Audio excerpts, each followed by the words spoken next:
Well, good morning, lovely ladies and gentlemen. Steve Collins coming to you from beautiful, cloudy San Antonio, Texas. The second most powerful, passionate, purposeful coach and speaker in the world. I want to blow your minds a little bit this morning. The majority of the conversations I have with you and with others via Facebook are extensions of challenges that I have imposed on myself. And I want to let you in behind the curtain this morning to give you an idea of how I think. And don't stay there too long because you might need medication if you hang out in my brain for too long. I actually use failure. Good morning, Dave. Traffic slow, I can see your name. I actually use failure as a metric or a measure to determine if I'm actually operating at capacity or not. It's very important to me as a coach and as someone who has been assigned influence as a servant leader to be authentic in the way that I show up in life so that I can create levers of pressure for those around me. You see, it'd be unfair to create levers of pressure to create performance on others if I'm not doing it on myself first. So one of the measures for me, one of the metrics that I use to determine if I'm really at capacity is failure. What do you mean by that? That means I am not looking every day to succeed. I'm not looking every day to succeed. I am looking every day to fail. I am looking every day to break stuff. I'm looking every day to make stuff get jacked up. Now, I'm not talking about people's lives. What I'm talking about is most people will push to a place of discomfort and then pull back.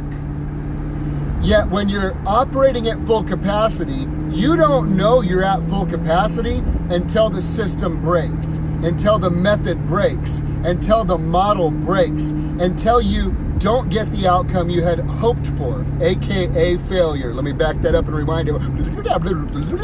Until you get the outcome you did not intend to get, aka failure.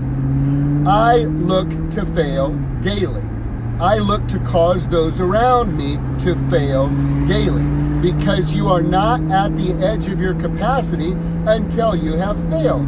It's a completely different mindset than a mindset that is focused solely on success. Now, here's the little nugget within the nugget.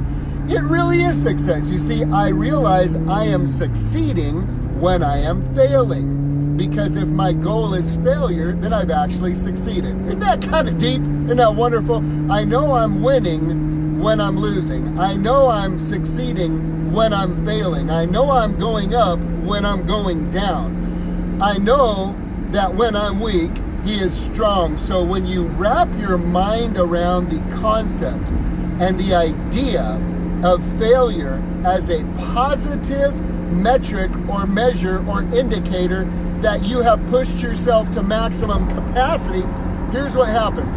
I don't know if y'all can hear my car. Okay, I don't know if y'all can hear it. It makes a cool sound. Okay, my car is currently probably in third gear. I'm probably doing about 50 miles an hour, about 3,000 RPM. When you push it, listen what happens to the sound when you push it. Did you hear that? How it went? That's shifting gears. That's shifting gears. Sometimes when you buckle down, you got to downshift to go faster forward. But then it shifts gears.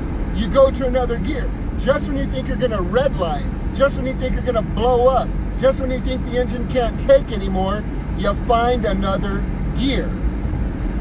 When was the last time you found your next gear?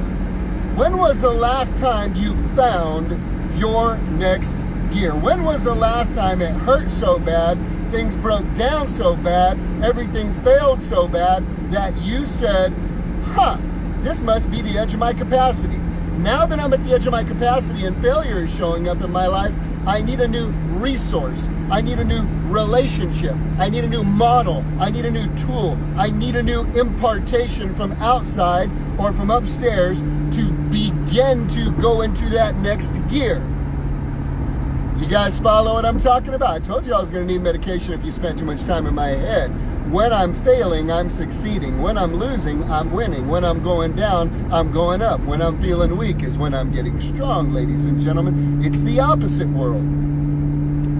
High achievement requires a commitment to getting comfortable, being uncomfortable. If you can't get comfortable being uncomfortable, I can promise you this: you are living a mediocre life at a mediocre level with mediocre results, because whether you believe it or not, you're putting in mediocre work. You cannot have amazing results without amazing work. Maybe you're working hard. That doesn't necessarily mean you're working wise. Doesn't necessarily mean you're working smart. Doesn't mean you're necessarily working on the most important things. Activity is not effectiveness. Busyness is not productivity. There's a big difference. So, ladies and gentlemen, what is my point today?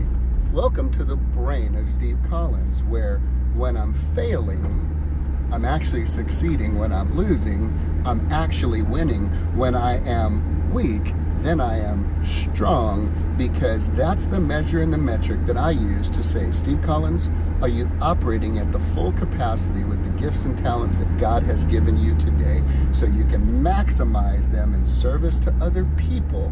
Or are you accidentally picking up your old card as a member of the thumb-sucking, blanket-wielding, crybaby whiner snowflakes of America who make excuses? No, I ripped that card up. I tore that card up. That card is gone. When you use failure as a metric for success, as a result or a measure that you've hit capacity, ladies and gentlemen, you're entering the ground of champions. Have a great day, guys.